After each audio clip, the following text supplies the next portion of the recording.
Hey guys, this is Off Topic Games, and we have another tips, tricks, and talk for you. Right now, today, I guess it's really only talks.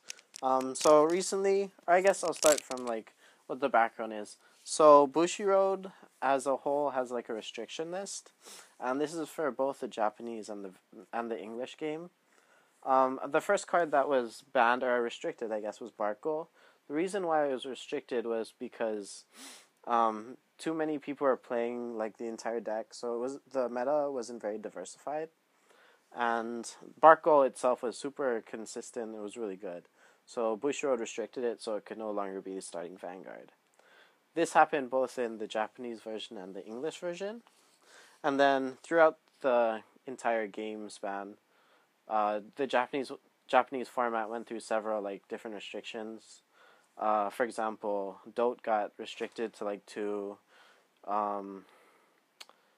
Majesty Lord Blaster, Descendant, and Tsukuyomi also got restricted. And then later it got lifted and stuff. And then Conroe later got restricted, so it couldn't be used as a starting Vanguard. And now, recently, Laurel got restricted to 1. And then recently in Japan, they made it so that Odysseus, the Ripple, was restricted to 2. Swordmy was I guess kind of eroded, so that you can only use Swordmy if you have full Jewel Knight grade 3s. And then Laurel got taken, Commander Laurel got taken off the ban restriction list. And then several cards got put on watch. So for the English format, we just got it in, I guess for me it's today, but we just got Swordmy, who got restricted so that only grade 3s are being... It's the same as Japan, basically, where Swordmy can only be used if all your grade 3s are Jewel Knight grade 3s, and then Odysseus got restricted to 2. This is for the English format, so on February 1st, 2016, like 2-ish weeks from now, those cards will be restricted, and you can no longer use them like you do now. So we can argue this can be either good or bad. For me personally, this is really good. I don't use the clans, so that's good. Odysseus, or one of the friends that you've seen in one of the matchup videos do play Ripples, and that'll probably affect his deck a lot. It still makes the deck viable, and because Odysseus is a rare, it doesn't affect like the value much. But you'll see a lot of people selling the Ripple deck because it did get hit pretty hard because Odysseus is like super necessary in the deck. Swordmy, on the other hand, the price will probably drop. I feel like Swordmy was used in like every single Royal Paladin deck because it was just so good. So now it's only used for Jewel Knights, but Jewel Knights is also really good, so it's okay. It's kind of okay. Like for example, Sanctuary Guard got hit, but Sanctuary Guard can use Benon, the AK that can call for a grade 1 6k for Counterblast 1. So, and it still makes the same numbers with Regalia. So as a whole, that's what the restriction list was. And yeah, my thoughts on it is I feel like that it was pretty needed. Odysseus, or the Ripple Rush deck, was really good. It was super solid. And it made it so that other decks can't play like Bushiroad intended the game to be. So that's why it got hit. And then Swordmy kind of like... I mean, it's good. It's not as broken as Odysseus and the Ripple deck, but it makes it so that all Royal Paladin decks kind of like need Swordmy to make it super competitive because Swordmy is just that good. And I guess Bushiroad kind of restricting it helps diversify the playing field and the deck builds that there are. So yeah, please comment in the description what you guys think about the deck list, if you're happy about it, if you're not, and generally just what you think. As a general notice, we already have some matchups for Ripples that we recorded. So until those run out, those Ripple decks will be pre-restriction list, February 1st, 2016. Hey guys, this is Off Topic Games, part 2 of the Off Topic Tips, Tricks, and Talk video number 3. So what we're going through today in terms of tips and tricks is magic numbers. It's kind of a basic, I guess, term, or it's general knowledge that a lot of people probably know, but if you guys don't, that's totally fine. And I hope you guys learn a lot from this video, because it really helps, and it's something that every player should know and take advantage of. So in this game, basic guard is right here. It comes in bases of 5,000 and up, or perfect guard / quintet wall. So let me just show you what it looks like. This is 5,000 guard. It's kind of shiny. It's not always shiny. That was just the card. This is 10,000 guard, and then this is a perfect guard. It says 0 shield, but the effects are here. And then this is a quintet wall, also has 0 shield, but then its effects are different.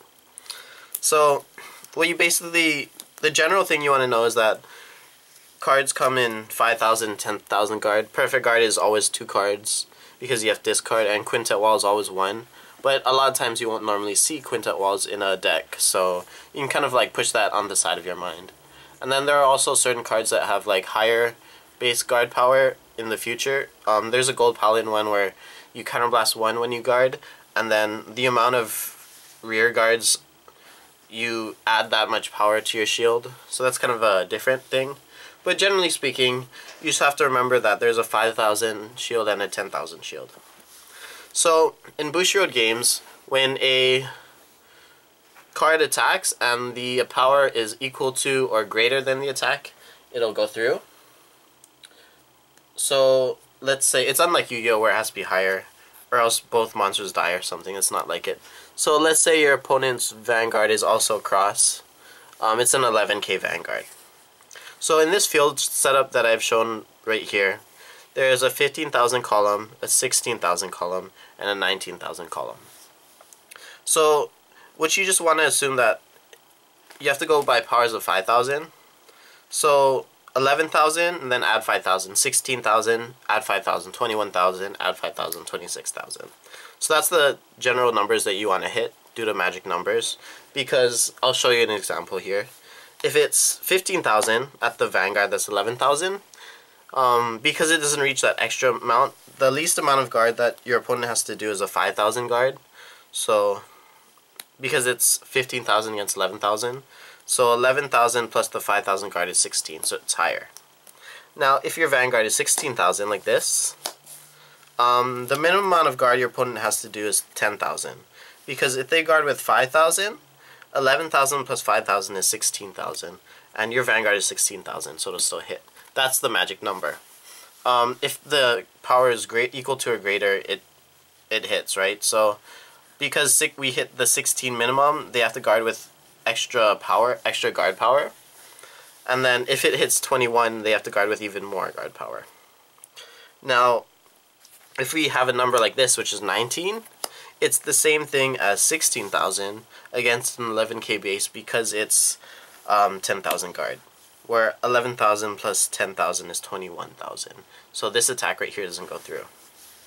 Now, let's say for example your opponent is a 9k Vanguard. In this case, the power for guarding would be 9,000, then 14,000, then 19,000, and then 24,000. So if your opponent's Vanguard is a 9k, you swing with 15,000, for example. This is a 10k guard, because if they guard with 5,000, it's 14, but you're attacking for 15, so they have to 10,000 for minimum guard. Now, for the Vanguard, or for the 16,000, the minimum amount of guard they have to do is 10,000 again, because it reaches that magic number per se. Now, for this 19,000 column, because we hit the magic number, so it's 19,000 against 9, that's a 15,000 guard, because in terms of power, it's 9,000, 14,000, 19,000, 24,000. So it reaches that extra amount of power. This is basically, this goes for attacking and guarding. It's good for field setup. What you have to know is that, generally speaking, your opponent will probably have an 11k Vanguard, so 16k columns are really good. But if you know that your opponent has like a 13k base, or like plays Angel Feathers, for example, the Vanguard may be at higher power. So you need to set up your field so that, generally speaking, it's good and has the least amount of like or has the most amount of ways to take advantage of your opponent's power base. So in this field setup here, what probably the better option or better way to set it up here is switch these two boosters to make both lanes 16,000 minimum, and then attacking the Vanguard with that much amount. What's good to note is that even though 16,000 and 13,000 both gives out one card in terms of guarding, it's like card advantage versus like guarding, card value versus guarding value. Even though it's one card, once you put a trigger on it, it changes a lot. So let's just say it's like this, and your opponent's Vanguard is 11k. So this is 5,000 guard, this is 10,000 guard. It's still normally and optimally a one card difference. 10,000 guard is technically one card, or it can be two, but generally it's one. And then for the other side, 5,000 guard is one card. Now, if you put a trigger here and boost this side, this automatically becomes a 2 card minimum. Unless you're running like Quintet Walls or some weird guard thing. But generally speaking, it's a 15k guard. Or 2 cards. Because 24,000 against an 11k base is 15k guard minimum. And then, if you put the trigger here instead, it's a 10,000 guard. So it goes from 5,000 guard to 10,000 guard, because triggers always gain plus 5,000 power. So it'll be 20,000 against your 11k base, which is 10,000 shield. So that's kind of the difference between like a little mini barely hit lane versus a general 10k lane. You really want to make 10k lanes, but to make it easier, you can just not call a booster here, and this hits by itself. So it's still a 5k guard, or 1 card in value, but you just don't have to call a card here. So that's kind of like how it works in terms of magic numbers and guarding. Sometimes like 19k columns are okay against 11k Vanguards if you have stuff that powers up like a little bit. Let's say you have a Margot draw trigger, which you put into the soul and you plus 3,000 or something. I have it right here. So let's say your opponent has a 9k rear guard. Now you can put this guard into your soul, make this power gain plus 3,000, and then this card can still swing in a rear guard that's 9,000 for like 5k shield. And then this one swings for 15k guard, so it's 2 cards that they have to guard because it's 21,000 now. 19 plus 3,000 is 21,000. So that will make your opponent guard more. The reason why magic numbers is really good because it's more efficient. It's an efficient way of making the opponent drop more cards or take more damage. You want this to happen so that you kind of have like more of an edge.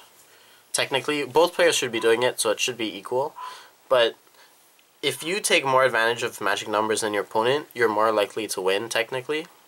So it's just generally a good way to set up your game and go about it, as long as you know about it. This will help you guard efficiently and set up your field more efficiently. So I hope you guys enjoyed watching and applied this theory or general knowledge to your gameplay. And I hope you guys can use it to your benefit and stuff. I hope you guys liked it. This was part 2 of the off-topic tips, tricks, and talk video 3. And yeah, please comment in the description if you have any suggestions or comments or anything or questions. And please leave a like and subscribe if you enjoyed.